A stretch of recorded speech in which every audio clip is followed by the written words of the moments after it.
I've recently come to the conclusion that I don't think I'm actually good at anything. And I don't say this because I literally think that I'm not good at anything. It's more so that there's not one thing that I feel I'm particularly good at, if that makes sense. So let me explain a little bit. When I was in college, I remember watching the Oregon Ducks, which is a college football team, play in a championship game. And I had this kind of realization that I was watching a bunch of very skilled and athletic men play football at a level that is extremely rare for a lot of people to even dream of reaching. And as I was watching, even though I've never had any desire to play football, I just kind of realized, wow, I'm watching a bunch of people who are younger than me do something that they're really good at. And it kind of made me start thinking, well, what am I good at? What is my college football championship equivalent?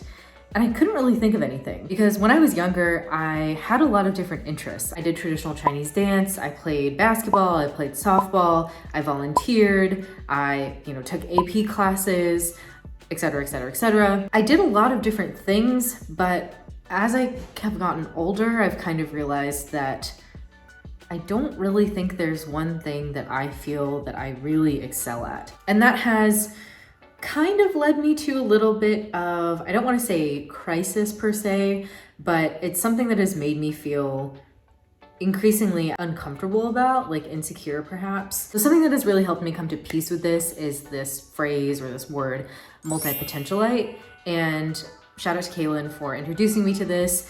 Basically, a multipotentialite, according to Google, is someone who has many different interests and creative pursuits. And another common phrase that is used to describe a multipotentialite is like a Renaissance person. Learning this word and also learning that there are other people who feel this way has been very comforting for me. When you're younger and adults always ask you, well, what do you want to do when you grow up? Some people have answers, and I think when I talk to people who have said, oh, I've always known I've wanted to be a doctor, I find that very impressive because I have never had that. I talked about this in my first video, but I basically am someone who my interests have shifted over the years, and I've never truly felt a calling to only one thing. I think I've been feeling this especially hard recently because I've been in the job search and I've been kind of looking at my resume a lot, thinking about the positions that I want to apply to in the future, what I really want to be doing with this next step in my academic and professional career.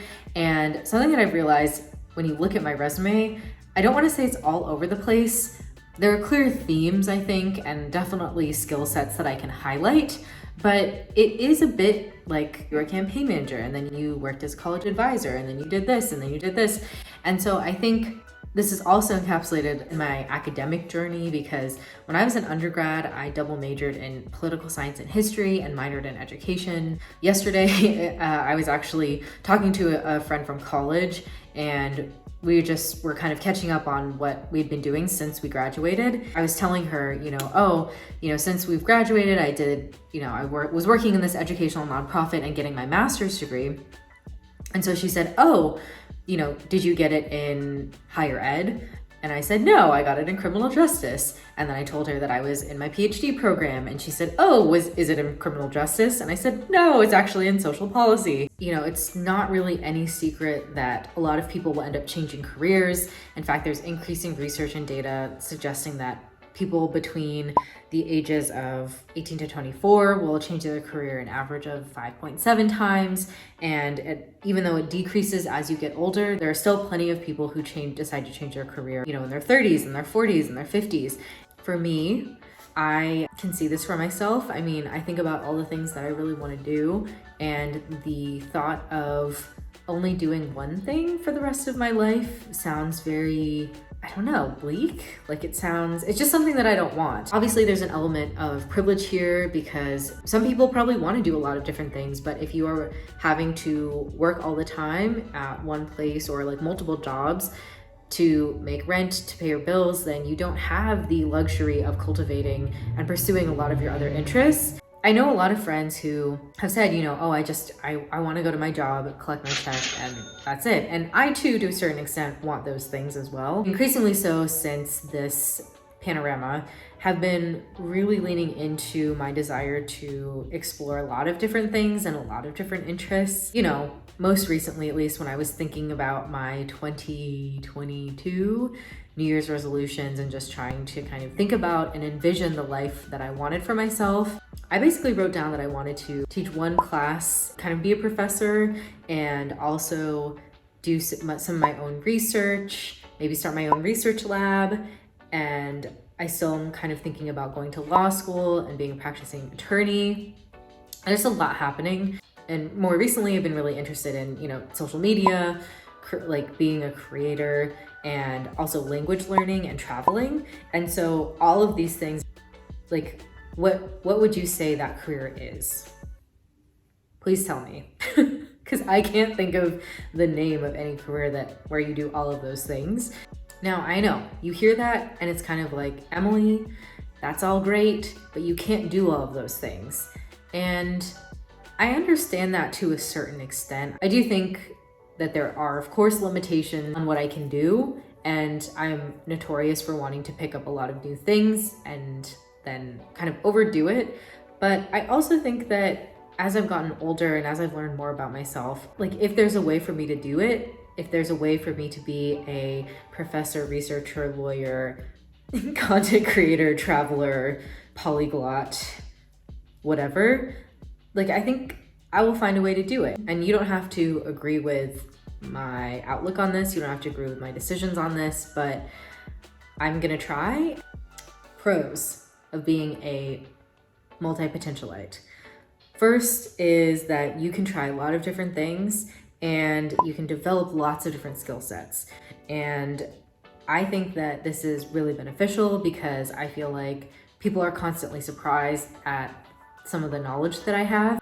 I see this most clearly, I think, in professional settings. So for example, when I'm talking to like academics who maybe increasingly now, I think academics maybe are leaning more into the multipotentialite thing, but I think like older academics for sure, like my advisors and like some of my other professors, they definitely are more traditional in the sense of like they solidly just went into research. As communication, I think, becomes more discussed and talked about within academia, I think these skills that I have in understanding social media and whatnot are really valuable. Another pro is that you can always be trying new things. I think that learning new things is really exciting. You get to learn about an entirely new space or new practice or culture. I don't know, I'm someone who really values, I guess, knowledge to a certain extent and having an understanding of a wide range of things.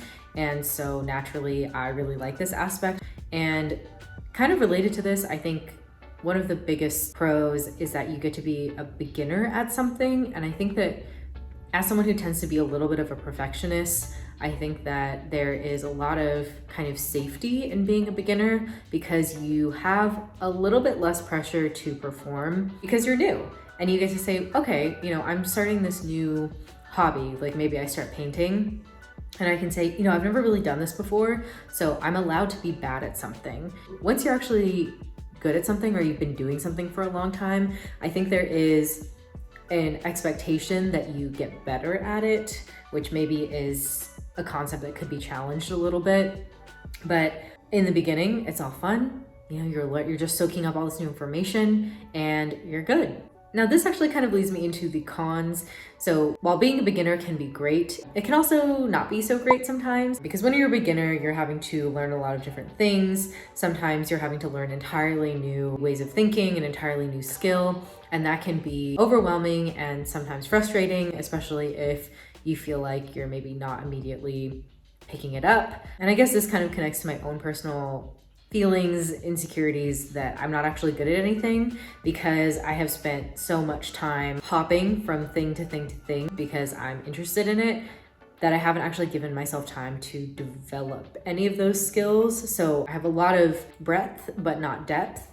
And sometimes when I look at people, like my U of O football example, people who are really good at one thing, I feel a little bit of envy, I guess, because I really wonder what it would be like to excel at something. Also, now I'm kind of starting to wonder, do I have to be good at something? I feel like this might be a capitalist construct, perhaps a capitalist illusion, propaganda. Because when I think about the purpose of being good at something and why I feel like that messaging is pushed on us from a very young age, because once you identify something that you're good at, usually you do it as a career. So basically, do we need to actually be good at anything?